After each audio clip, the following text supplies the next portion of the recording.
स्कूलों के लिए जाने के लिए आपको 5-6 किलोमीटर पैदल भी चलना पड़ता था। तो वो एक भूख भी महसूस नहीं होती थी। हम जाते थे स्कूल पढ़ के, शाम को घर भी आ जाते थे। 6 किलोमीटर गए, 6 किलोमीटर वापस आ गए। वो मिशन जरूरी है एक उस एज की चाइल्ड के लिए, उस बच्चे के लिए, ताकि फिजिकली और मेंटली वो फिट रहे। और आप खेल रहे हो उस पेड़ के आंचल में ही, और उसको सर्दियों में जब ऑटम सीजन होता है, पत्ते झड़ रहे हैं, एक आम इंसान की तरह, एक आम आदमी, एक एग्रीकल्चर की तरह वो लोगों से मिलते हैं। कभी उनके अंदर इस तरह का वो नहीं है कि मैं कोई मुख्यमंत्री हूँ, मुझे कोई स्पेशल ट्रीटमेंट मिलनी चाहिए। नॉर्मल प्रोटोकॉल गवर्नमेंट का होता है। नमस्कार, कृषि जागरण में आपका स्वागत है। मैं हूँ अंजलि त्यागी। आज हिमाचल प्रदेश पूर्ण राज्यत्व दिवस मना रहा है और कृषि जागरण भी अपने दिल्ली के स्टूडियो में हिमाचल प्रदेश के पूर्ण राज्यत्व दिवस को सेलिब्रेट कर रहा है। और इस सेलिब्रेशन में हमारे साथ आज एक ऐसी शख्सियत मौजूद है, एक ऐसी पर्सनालिटी हमारे साथ मौजूद है जो हिमाचल प्रदेश को 71 देशों में प्रेजेंट कर चुकी है। उनकी उपलब्धियों के बारे में अगर हम बात करें तो पूरा दिन गुजर जाएगा। तो आज हम आपकी मुलाकात करवा रहे हैं हिमाचल प्रदेश के एक सैनिक, एक किसान और एक खिलाड़ी जो कि गोल्ड मेडलिस्ट है शूटिंग चैंपियनशिप में, नॉर्थ जोन शूटिंग चैंपियनशिप में गोल्ड मेडलिस्ट के ये होल्डर है। तो आज एक किसान से हम आपको रूबरू करा रहे हैं जिन्हें सेब के बागवानों का बहुत अनुभव है और उन्होंने बचपन से लेकर सेब के बागानों में अपना जीवन गुजारा है। मैं स्वागत करती हूँ हिमाचल प्रदेश के कर्नल कुलदीप बास्टू जी को, जो कि वर्तमान में हिमाचल प्रदेश के सरकारी तंत्र में OSD CM के पद पर सेवाएं दे रहे हैं। तो बास्टू जी, आपका स्वागत करती हूँ कृषि जागरण। धन्यवाद जी। सर, जैसा कि मैंने आपके बारे में बताया पहले ही कि उपलब्धियों की बहुत लंबी लाइन है, हम आपसे जानना चाहते हैं कि आपका एक जीवन छोटे से गांव से शुरू हुआ और आज आप हिमाचल प्रदेश को प्रेजेंट कर रहे हैं सरकारी तंत्र में रहते हुए। बहुत लंबी जर्नी आपने जी है। तो थोड़ा सा आप अपने हिमाचल को बताएं, हिमाचल का जीवन बताएं, किस तरीके से आप वहां से एक छोटे से गांव से निकलकर इतने बड़े पद तक पहुंचे हैं। ये तो एक जैसे आप एक नेचुरल वे ऑफ लिविंग जो था उस समय, और हम लोग गांव के स्कूलों में सबकी तरह जाते थे, पढ़े, और उसके बाद वहाँ क्योंकि गांव के लेवल पे कोई हायर सेकेंडरी वैसा कुछ होता नहीं था, प्राइमरी स्कूल थे, और प्राइमरी के बाद आपको एक तालुक या कोई कई जगहों पे नॉमिनेटेड जगह थी जहाँ पे आपके हाई स्कूल्स थे। तो स्कूलों के लिए जाने के लिए आपको 5-6 किलोमीटर पैदल भी चलना पड़ता था। लेकिन वो एक ऐसा जमाना था जिसको हम लोगों ने पढ़ते हुए, प्रॉब्ली जो आज लोग ट्रेडमिल पे काम कर रहे हैं, बचपन से ही कोई ट्रेडमिल कर रहा है, ये कर रहा, प्रॉब्ली वो जो जर्नी होती थी जब हम आज पीछे देखें तो हमारी फिटनेस के लिए और हमारी पढ़ाई के लिए वो अच्छा मिश्रण था। उसको कई लोग बोले हमने बड़ा कष्ट झेला, ये झेला। कष्ट तो होता ही है, आप चलोगे घंटों भर, और आप जो है उन दौरान खेती ओरिएंटेड कल्चर था आपके। ये नहीं है कि मदर आपको सवेरे ब्रेकफास्ट बना के जा रही है, ये करके जा रही है, आपने सवेरे खाया, उसके बाद आप चले गए, किसी ने पैक किया ले गए, नहीं है तो नहीं है। सो वो एक भूख भी महसूस नहीं होती थी। हम जाते थे स्कूल पढ़ के, शाम को घर भी आ जाते थे। 6 किलोमीटर गए, 6 किलोमीटर वापस आ गए। तो आज उसको जब हम पीछे देखते तो मुझे लगता है वो मिशन जरूरी है एक उस एज की चाइल्ड के लिए, उस बच्चे के लिए, ताकि फिजिकली और मेंटली वो फिट रहे। और शायद इसी वजह से आपने इतना हार्ड वर्क किया अपनी लाइफ में, क्योंकि एक अगर हम किसी आर्मी मैन की जिंदगी को देखें तो बहुत ही ज्यादा मशक्कत करनी पड़ती है उसको फिट रहने के लिए। हाँ, तो आप देखो कि उसके बाद कुछ लाइफ का साइकिल भी ऐसा रहा कि हम लोग, मैं आर्मी में चला गया, तो वहाँ पे जो भी फिजिकल्स वगैरह होते थे मुझे कभी प्रॉब्लम नहीं हुई। और हमारे साथ जो कैडेट्स दिल्ली के थे या कोई टाउनशिप के थे, उनको थोड़ी लगता था कि वो मेहनत कर रहे हैं, पर हमको कभी महसूस नहीं है। हमारी ट्रेनिंग फिजिकल पार्ट तो वैसे ही निकल गया, और स्टडीज होती थी अलग से, और वो भी कभी मतलब महसूस नहीं हो कि कोई हमने बड़ी हार्डशिप सहन करी।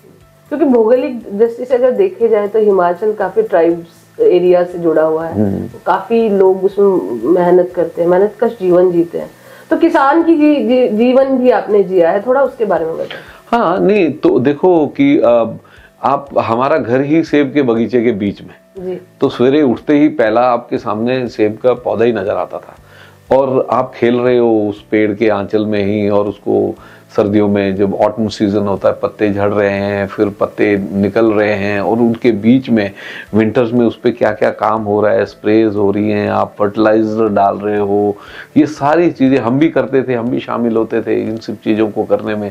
तो एक बड़ा आनंदित महसूस करते थे कि इस पौधे, कल इसमें हम देखें हमने इसको क्या क्या किया, और कल जब इसमें फल लगेंगे तो हम देखेंगे कि इसमें किस तरह के फल लगे हैं, और कहाँ पे पानी कम है, कहाँ जा, लॉट ऑफ इस तरह की जो चीज़ें हमको दिखती थी। और फिर पता चला कि पॉलिनेशन क्या होता है, गोल्डन का पौधा एक कितने प्लांट के बीच में होना चाहिए, पॉलिनेशन कैसे कैरी होता है, इंसेक्ट्स के थ्रू या एयर के थ्रू। जब हम बाद में इसको पढ़ने लगे तो हर चीज ऐसे लगता था हमने कहीं ना कहीं प्रैक्टिकल करके ये देख रखा है पीछे, यू नो। हिमाचल कहीं ना कहीं सेब से सीधे जुड़ा हुआ है और पहचान है सेब के बागानों की।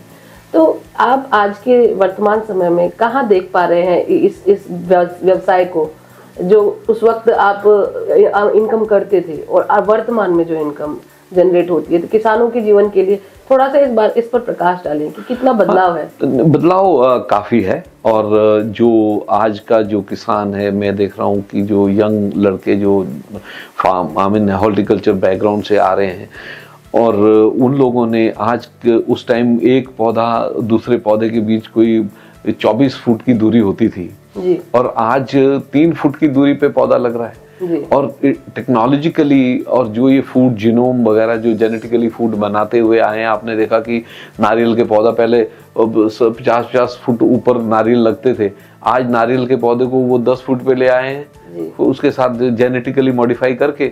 तो ऐसे ही शायद पौधों में भी, सेब के पौधों में आज हिमाचल में शिमला डिस्ट्रिक्ट के अंदर की मैं बात करूं, काफी प्लांट इटली से आ रहे हैं जी। और उसमें रूट स्टॉक और सीडलिंग, उसके ऊपर लोग ऑप्शन है उनके पास। तो रूट स्टॉक में भी कई तरह के रूट स्टॉक हैं, यू नो। तो मैं ये सब जब जाके देखा, क्योंकि जब हम लोग रहते थे बगीचे में तब बड़ी रेड, रॉयल, रिचर्ड, गोल्डन, इस तरह की 5-10 वैरायटीज होती थी। आज बहुत तरह की वैरायटीज, मैं नाम अगर गिनना लग जाऊं तो मुझे शायद पूरे नाम पता भी ना हो। फिर जब मैं अभी ये लास्ट कोविड के दौरान जब मैंने देखा तो इसके ऊपर काफी रिवोल्यूशन आया हुआ है। यील्ड लोग बढ़ाना चाहते हैं, क्वालिटी भी बढ़ाना चाहते हैं, और मुझे लगता है कि काफी लोगों ने हमारे समय से लेके अभी तक हॉर्टिकल्चर को अपनाया है और एक जो कैश क्रॉप के तौर पे इसकी तरफ लोग गए हैं। और आप देखना हिमाचल में कभी कोई आपने देखा कोई हिमाचल जो किसान खुदकुशी करते थे, इस तरह के कोई मामले होते नहीं है, क्योंकि फर्क ये है कि कभी वेदर कंडीशन पे जरूर डिपेंड करता है एप्पल की क्रॉप। कभी कभी जैसे इस बार बहुत ह्यूमिड रहा तो एप्पल का जो फ्रूट था वो काफी बड़ा नहीं हो पाया और काफी वो दिखते नहीं। तो लेकिन they get the cash crop somehow, और उसमें लोग किसान, मेरे को लग रहा है कि मैं देखता हूँ बच्चे आनंद भी ले रहे हैं इस चीज को करने में, और नई टेक्नोलॉजी को लेके वो पूरा फार्मिंग का तरीका ही चेंज कर रहे हैं। और उसमें जो स्प्रे के लिए भी वो लोग ऐसे ऊपर एरियल से किसी तरह से स्प्रे भी कर रहे हैं, इस तरह के इंस्ट्रूमेंट लगाए हैं। कईयों ने रिमोट कंट्रोल के तहत लगा दिए, एक ड्रम में कहीं से आ रहा है और उन्होंने ऐसे ऊपर नेट से बना के और they are spraying from top, जिसमें मैन पावर बच रही है। तो काफी एडवांस तरीके लोग अपना रहे हैं और इसको एक हॉबी की तरह अच्छे से लोग कर रहे हैं। I am very happy. आपने नई टेक्नोलॉजी की बात की है, सुक्खू सरकार भी कुछ नई टेक्नोलॉजी को लेकर आ रही है, थोड़ा उसके बारे में अगर बता दें। सीएम साहब का जो आपका प्रायोरिटी एरियाज देखोगे आप, और आज हम शुरुआत करते हैं, हमारा आज हिमाचल डे है और सभी हिमाचल वासियों को मैं हिमाचल गवर्नमेंट की तरफ से और हमारे ऑनरेबल सीएम साहब की तरफ से हिमाचल डे की बहुत बहुत मुबारकबाद भी देता हूं। उनके हिमाचल को लेके बहुत सपने हैं, और खेती हो, टूरिज्म हो, ओवरऑल डेवलपमेंट हो, रोड्स हो, यू नो, चाहे ड्रोन्स टेक्नोलॉजी की बात हो, तो वो लोग जहाँ तक खेती की बात है, उनको एक हिमाचल में रहते हुए बहुत अच्छा आइडिया कि कहाँ पे हॉर्टिकल्चर है, कहाँ पे एग्रीकल्चर है, यू नो, कैसे इसको डेवलप किया जाए एक हॉलिस्टिक व्यू लेके। और हमारे देखो जहाँ शिमला हिल्स में एप्पल होता है, तो हमारे बाकी हिस्सों में जहाँ पे आपके आम भी है, आपके किन्नू है, अनार हैं, अलग अलग तरह की फसल हो रही है। तो इन सब को लेके उनके दिमाग में काफी विचार हैं। आपके कई जगह पे ये पैदा हो रही है आपकी लहसुन वगैरह, और मतलब एवरी टाइप ऑफ फूड, चाहे मिलेट की भी आप बात करें। हाँ, जायका को भी काफी, वो जहाँ जहाँ जायका उनको लगता है कि ये लोग अच्छा काम कर रहे हैं या पास्ट उनका एक्सपीरियंस अच्छा है, उनको वो एरियाज उनको इन्वॉल्व किया जा रहा है। और टूरिज्म को लेके उन्होंने कैपिटल कांगड़ा को बनाया है टूरिस्ट कैपिटल, और हिमाचल का जो गगल एयरपोर्ट है उसको भी बड़ा करने के लिए ऑलरेडी जमीन एक्वायर हो गई है, क्योंकि कनेक्टिविटी, कम्युनिकेशन, रोड्स, इसको लेके उनके दिमाग में क्लैरिटी है कि जब तक ये चीजें ठीक नहीं होंगी टूरिज्म को हम उतना बढ़ा नहीं पाएंगे। तो जी, जब सर हिमाचल को पूर्ण राज्यत्व दिवस की घोषणा की गई थी, तब तत्कालीन प्रधानमंत्री श्रीमती इंदिरा गांधी जी ने रिज से ये घोषणा की थी। उस हिमाचल के दौरान, उस हिमाचल का अगर हम कंपैरिजन करें आज के हिमाचल से, अगर आप शॉर्ट में बता पाए तो कितना बदलाव आया होगा? बहुत बदलाव आया 71 से लेकर आज तक। और जब पूर्ण राज्य का दर्जा मिला, अगर आप कंपैरिजन करोगे उत्तराखंड और हिमाचल का, और ये दोनों मिलती जुलती स्टेट्स हैं, और इसको रीजन को लेके आप देखो, अभी यूपी काफी उसको कवर करता था उत्तराखंड को, वहां को और हिमाचल को आप कंपेयर करो तो रात और दिन का फर्क है। और वो एक बहुत अच्छा स्टेप था, और हिमाचल के लोग भी उसमें खुश रहे, और सबने कोशिश करी है कि किस तरह से हिमाचल एक सेल्फ कंटेन और एक प्रगतिशील प्रदेश नजर आए। उस वक्त आप भी रहे होंगे जब ये घोषणा की गई, कितने क्या अनुभव रहे उस दौरान जब आपको ये पता चला कि हम अब पूर्ण राज्य? नहीं, 71 में तो हम तो तब 5-6 साल के ही रहे, तो उन दौरान तो रेडियो में कभी सुना कि भाई ऐसा हो रहा है, बट इतनी नॉलेज नहीं थी कि इसका कोई मतलब। हाँ, एक खुशी की लहर जरूर थी कि हम कोई इंडिपेंडेंट टाइप कुछ वो बन रहा है, तो एक बच्चा वो था। हाँ जी, मतलब खुशी थी, लेकिन अनुभव नहीं था कि हम कहाँ जाने वाले हैं। तो कोई ऐसा अनुभव आपके जीवन का रहा हो, आपने पूरा देश घूमा है, आपने बहुत कंट्रीज का भ्रमण भी किया है, तो कोई ऐसा अनुभव जो आपको आज भी हमेशा याद रहा है, आज भी गुदगुदा जाता है या आज भी परेशान कर देता है, कोई ऐसा? नहीं, परेशानी का तो एक दो बार देखो, आप जब इंसर्जेंट मतलब यंग एज के ही हैं, 24-25-26 साल के, जब हम वहाँ पे मणिपुर नागालैंड में थे, और उससे पहले हम लद्दाख में रहे जब बहुत कोल्ड रीजन में। मुझे याद है एक बार चांगला बाबा के पास हमारा जो गाड़ी में हम जा रहे थे वो बर्फ में धंस गई, शाम का समय था, और एक जवान ने जंप किया गाड़ी से नीचे उतरने के लिए, और वो फेंट हो गया। वहीं फेंट हो गया तो उसको हमने कृत्रिम वो देके रेस्पिरेशन, उसको फिर वहाँ एक स्टोव बहुत होते थे, स्टोव की गर्मी से ही जिंदा रहना, क्योंकि और तो कोई चारा नहीं था, सभी स्टोव कैरी करते थे। तो स्टोव के पास रख के और खुद में पैदल गया कोई 4 किलोमीटर दूसरी जगह पे। वहाँ से कम्युनिकेशन की प्रॉब्लम थी कि इन लोगों को वहाँ से निकालना है। मैं कहा तुम यहीं रहो, मैं जाता हूँ वहाँ से गाड़ी भेजता हूँ। और जब मैं वहाँ गया 4 किलोमीटर के बाद, तो मेरे हाथ भी नम हो गए थे, और जब मैं वहाँ बुखारी जल रही थी, मैं ऐसे बैठा तो वो हीट मेरे को महसूस नहीं हुई, तो मैं तो समझ गया एकदम से, यार इसका मतलब कुछ प्रॉब्लम, में दूर हट गया एकदम से। नहीं तो होता क्या है, आपकी बॉडी इतनी ठंडी हो जाती है, आप बैठे बैठे आपकी चमड़ी जल जाएगी और आपको पता भी नहीं चलेगा, जब तक आपको पता चलेगा आपकी चमड़ी जल चुकी है। तो इस तरह के कई एक्सपीरियंस रहे हैं जी। तो सर, आपने इतना अच्छा समय अपने पूरी जर्नी को बिताया है, आज वर्तमान में आप सरकारी तंत्र में है, तो हिमाचल के लिए क्या आप सोचते हैं फ्यूचर में, जनता के लिए सरकारी तंत्र को लेकर किस तरीके से आप सोच रहे हैं, क्या आपका उद्देश्य है, किस तरीके से आप अपनी जर्नी को आगे बढ़ाना चाहते हैं? में हमारे मुख्यमंत्री श्री सुखविंदर सिंह सुक्खू जी ने बहुत क्लियरली अपने एजेंडा हर फील्ड को लेके, टूरिज्म हो या आपका एग्रीकल्चर हो या आपके रिलीजियस हो, रोड्स हो, डैम्स हो, वाटर हो, नेचुरल कैलेमिटीज हो, सबको लेके एक एजेंडा उन्होंने सेट किया हुआ है। और हम लोग जो हैं उनके साथ इस जर्नी में उनके साथ हैं, और कहीं पर भी हमको ये नहीं लगा कि उनके सोच में लोगों के प्रति या कोई इस तरह की भावना हो जहाँ हमें उन्हें बात करके as a friend, as a OSD उनको बताने की जरूरत पड़े।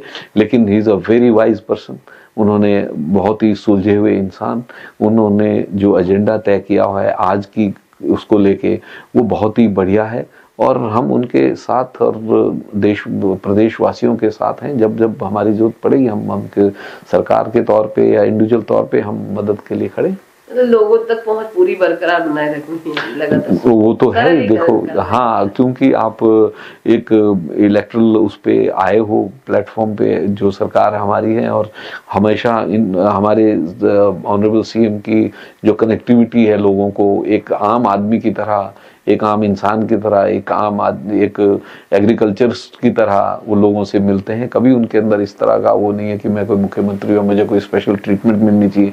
नॉर्मल प्रोटोकॉल गवर्नमेंट का होता है और मैं देखता हूँ लोग उनसे कभी भी, उन्होंने कभी नहीं कहा कि मैं लोगों से नहीं मिलना चाहता हूँ, मेरे को अभी बंद कर दो ये। वो ही इज ऑलवेज एक्सेसिबल, कभी भी लोग आते हैं, मिलते हैं, दिल्ली हो, शिमला हो, कभी कोई इस बात की वो नहीं है। तो सर, आपने अपने इतने अच्छे अनुभव हमारे साथ साझा किए, हमारे दर्शकों के लिए, उन युवाओं के लिए जो आज यंगस्टर हैं और अपना भविष्य तराशने के लिए लगे हुए हैं, मशक्कत कर रहे हैं, खासकर हिमाचल के, तो उन युवाओं को थोड़ा सा आप कुछ ऐसे टिप्स दें और ताकि वो प्रेरित हों और उनके लिए थोड़ा उनकी जर्नी आसान लगे। मैं तो युवाओं को यही संदेश देना चाहूँगा कि हिमाचल अपनी सादगी और एक डेडिकेशन और हार्ड उसके लिए जाना जाता है वर्कर के तौर पे, और हमारे बच्चे इस मुद्दे को लेके जिस भी फील्ड में हैं वो अच्छा काम जारी रखें, और जो ये नशा और ये जो इस तरह की कुरीतियाँ समाज में आ रही हैं इससे दूर रहें।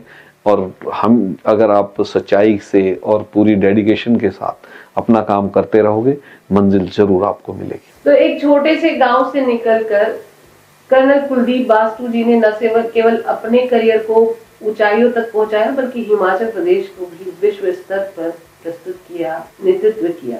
ऐसी उनके अनुभव आपने सुने, उनकी ऐसी उपलब्धियों के बारे में जाना जो बहुत ही बामुश्किल बहुत ही कम लोगों को मिलती है। उनकी सफलता की कहानी आपने सुनी और हिमाचल प्रदेश को उन्होंने प्रेजेंट किया, खासकर भौगोलिक दृष्टि से, हॉर्टिकल्चर में क्या कुछ उन्होंने सीखा। वो एक बागबान भी है और उससे अच्छी खासी अर्निंग भी कर रहे हैं। तो हिमाचल प्रदेश एक ऐसा प्रदेश है जिसे आज के दिन 25 जनवरी 2024 को मनाया जा रहा है पूर्ण राज्यत्व दिवस, और 25 जनवरी 1971 में इसे पूर्ण राज्यत्व दिवस का दर्जा प्राप्त हुआ था। तब से और आज हिमाचल में बहुत बदलाव आए हैं। हिमाचल प्रदेश के सभी युवाओं को हमारी तरफ से शुभकामनाएं, और उन सभी लोगों को जो इतनी मेहनत करके, मशक्कत करके अपने करियर की ऊंचाइयों तक पहुंच रहे हैं और हिमाचल प्रदेश को गौरव प्रदान कर रहे हैं। तो कृषि जागरण की ये मुहिम, आज का ये जो खास प्रोग्राम था हिमाचल को समर्पित, कृषि जागरण के स्टूडियो से राजवीर त्यागी आप सभी को शुभकामनाएं दी। धन्यवाद।